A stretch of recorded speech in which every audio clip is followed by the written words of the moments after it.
My name is Jim Fellman. I'm the Chief Innovation Officer for Shift Happens.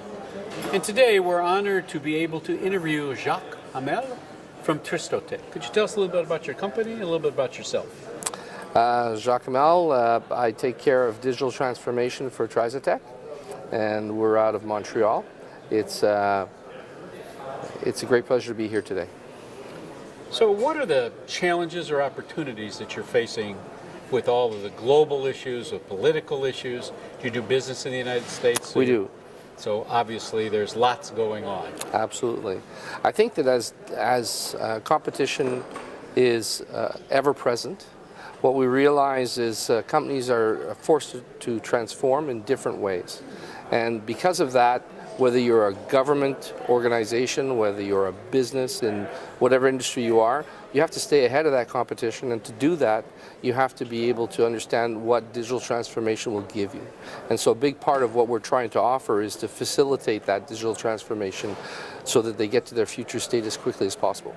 So from your standpoint, let's define the competitive differentiation of this digital transformation, because it's sort of a label that's become somewhat of a catch-all for lots of different things. Yeah, and there's always the question of whether it's an event which is created by an outside-in perspective, where in reality you're trying to either capture a certain client market base, or whether you're trying to meet a requirement, whether it's an inside-out initiative where you're trying to cut costs, ensure that you're ahead of the competition in other ways, whether it's a strategic to operational decision where your C-level is looking at the future state of your company. You'll see many companies today doing mergers and acquisitions. You'll see other companies who are going to divest themselves to be able to get into a better market position.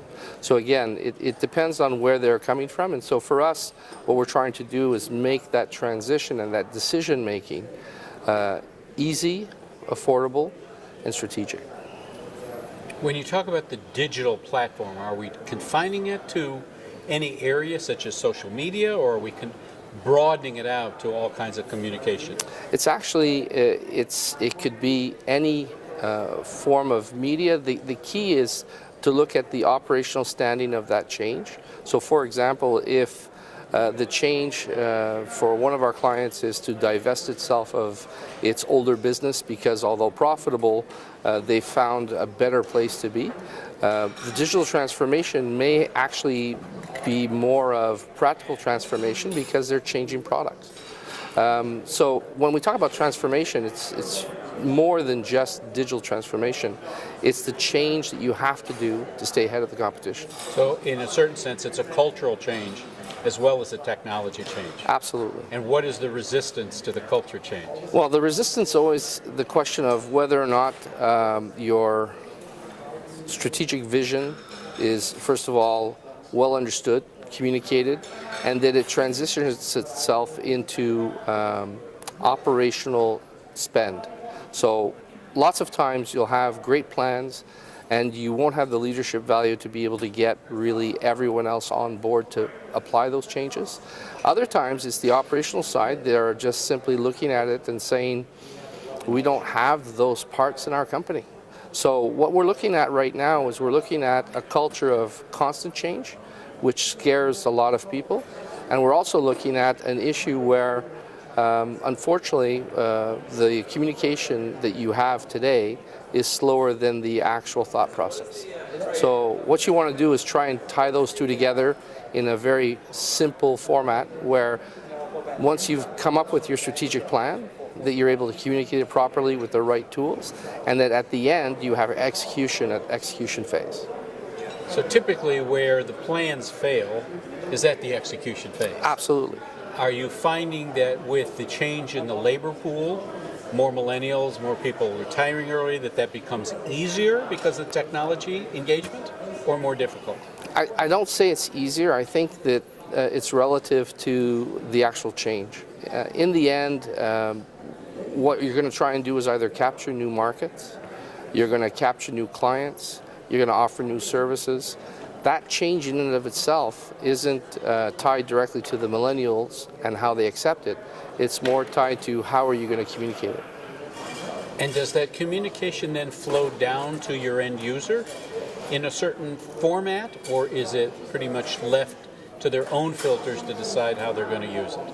I would say that you want to be able to manage that communication in a way that positively allows you to see the return on the investment. So in the end, it's how you formulate your message and the tools you're using that are going to be seen as propagating the change. And secondly is you want to be able to have the right tools to evaluate that change and see whether or not it was accepted and actually flourished. And so with that, it's a bit of both. And what are the industries or channels that you focus on? We have healthcare, we do fintech, as well as governmental. Those are three that are working quite hard at changing their old business rules systems for decisions that are more in the lines of transparent, auditable, and easy to propagate. Could you have picked three more entrenched industries in terms of their resistance to change? But that's where the fun is. Exactly, exactly. Are you looking to expand out of those three, or are you just trying to widen the amount of engagement you get within those channels?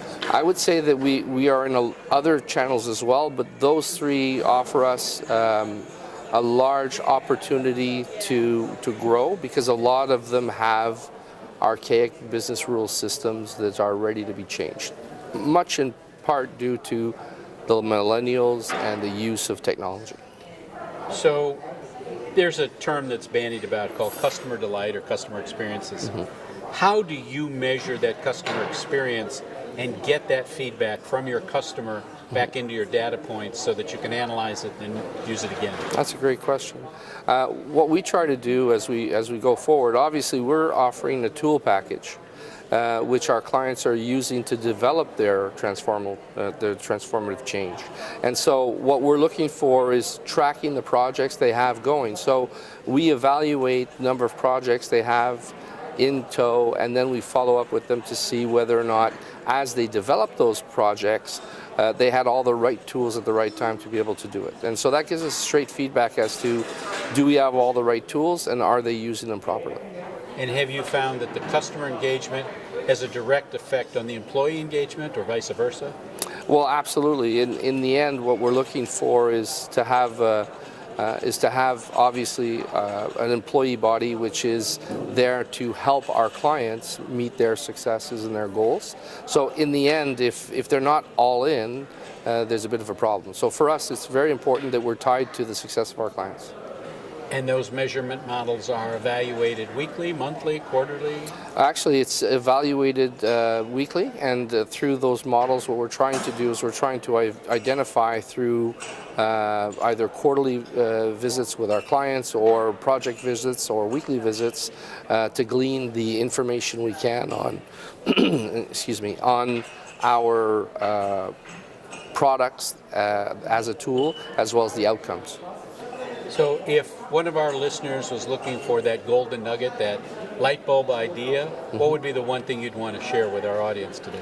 I'd say that as you're looking at digital transformation, what you want to do is you want to make sure that whatever you're going to develop has a strong standing in a tool that allows you to have a transparent, auditable trail. Great. Jacques, it's been my pleasure. Cheers. This is Jim Feldman. Thanks for listening.